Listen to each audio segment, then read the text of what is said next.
Hello again.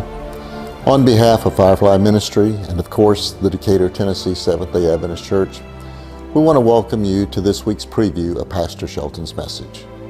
We hope that you're having a very good and a blessed week.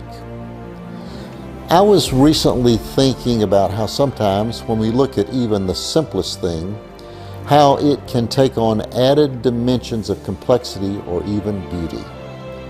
Take a flower, for example. Now, at first blush, it brings beauty and fragrance into our lives, and it usually excites at least 2 of our 5 senses. And if that's as far as our observations go, we've already at some level experienced God's purpose in its creation.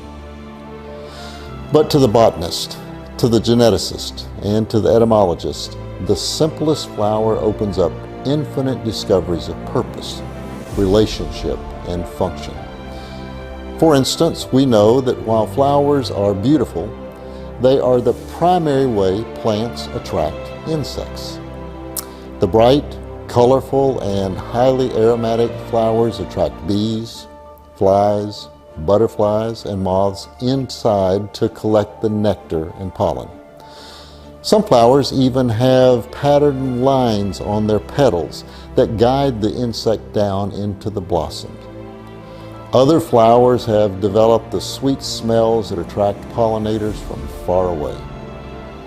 And that's how it might be when we first look at some of the elements of the plan of salvation.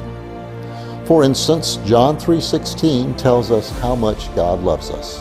That is, He died in our place.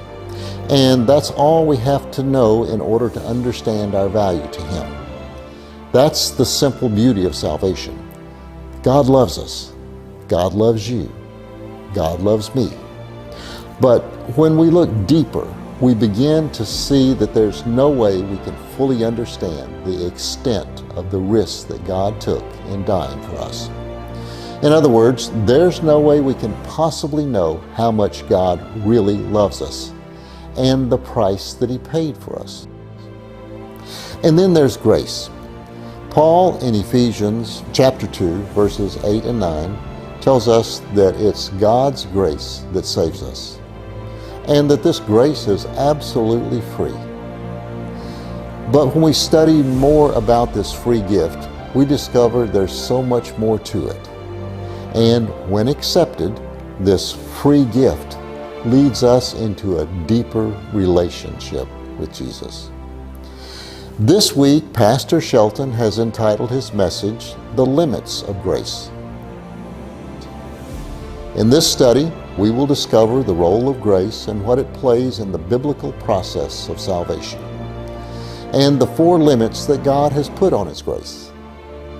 We hope that your plans will include joining us in our sanctuary this week for Pastor Shelton's message, "The Limits of Grace." But if you can't do that, please worship with us here on the internet. And until then, have a blessed week.